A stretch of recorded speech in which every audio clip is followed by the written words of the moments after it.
Saya percaya kita semuanya diberkati, dilindungi oleh Tuhan dalam keadaan sehat walafiat. Mari kita hari ini siapkan hati kita untuk mendengarkan firman Tuhan. Ya, kita sama-sama berdoa. Tuhan Yesus, terima kasih Tuhan atas kebaikan Engkau, bahwa pagi hari ini kita bisa bersama-sama Tuhan menyembah Engkau, Tuhan, dan juga Tuhan bisa menikmati firman Engkau. Terima kasih ya Bapa, dalam nama Engkau Tuhan Yesus, urapi hamba Engkau yang akan menyampaikan firman-Nya. Amin. Saudara sekalian, ada satu ayat yang luar biasa yang terdapat di Filipi 2 ayat 3. Dengan tidak mencari kepentingan sendiri atau puji-pujian yang sia-sia. Sebaliknya, hendaklah dengan rendah hati yang seorang menganggap yang lain lebih utama daripada dirinya sendiri. Saudara sekalian, ayat ini hanya beberapa perkataan, tetapi sesungguhnya adalah filosofis kehidupan seseorang yang sukses. Ya, sering sekali kita ini tidak mau ngalah. Ya, kita sering mencari kepentingan sendiri. Nah, inilah yang menjadikan kita ini tidak ada teman dan kita ini sombong. Dan sebenarnya kebanggaan diri itu menghancurkan hubungan, ya bukan? Itu muncul dalam banyak bentuk seperti kritik, persaingan, keras kepala, dan kedangkalan.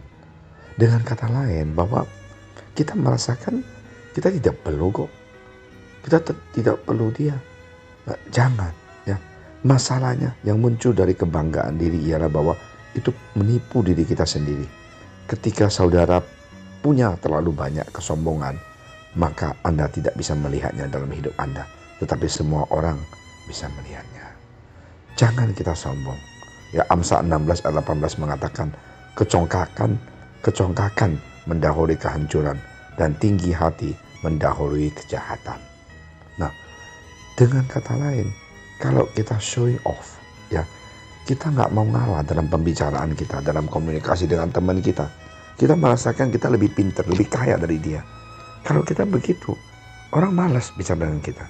Ya, sementara kebanggaan diri itu menghancurkan hubungan, maka kerendahan hati itu berfungsi sebagai penawarnya yang mempererat hubungan. Ya, Filipi 2 ayat 3 memberitahu Anda bagaimana cara memerangi kebanggaan diri dengan memilih kerendahan hati ini, ya. Dengan tidak mencari kepentingan diri sendiri atau puji-pujian yang sia-sia. Kita lihat ada orang yang senang, saya lihat kamu pintar ya, kamu sukses ya, kamu kaya ya. Ngapain sih mau di show off ke orang?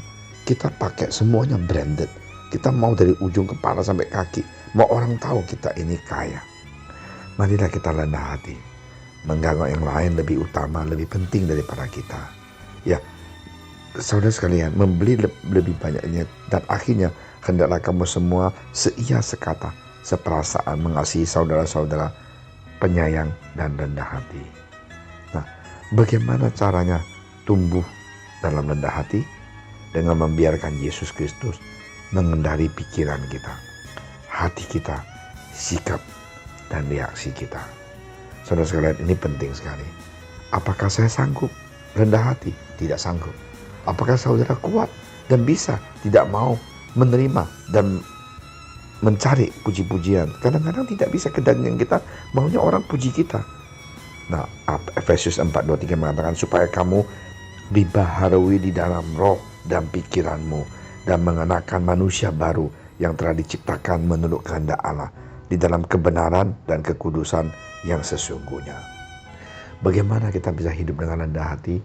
Tidak ada jalan lain selain mengizinkan Roh Kudus itu bekerja di dalam kehidupan kita. Firman Tuhan itu menjadi kita punya tujuan hidup. Nah, inilah yang harus kita lakukan, saudara sekalian.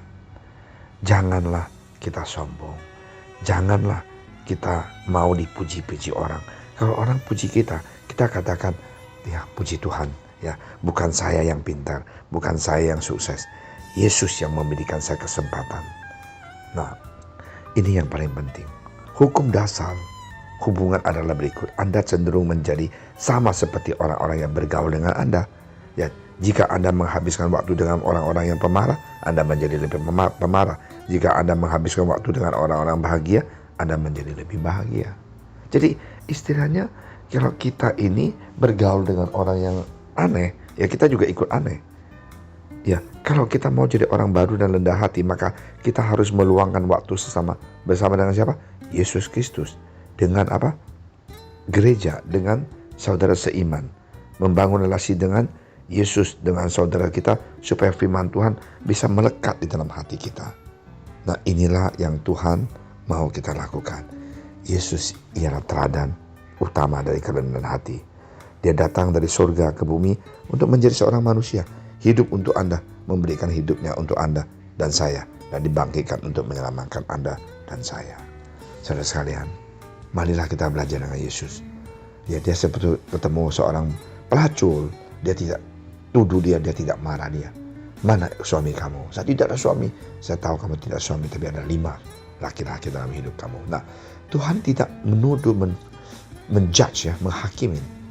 Tapi dia dengan rendah hati, tahu isi hati dia, dan menyelamatkan dia. Tuhan Yesus berkati.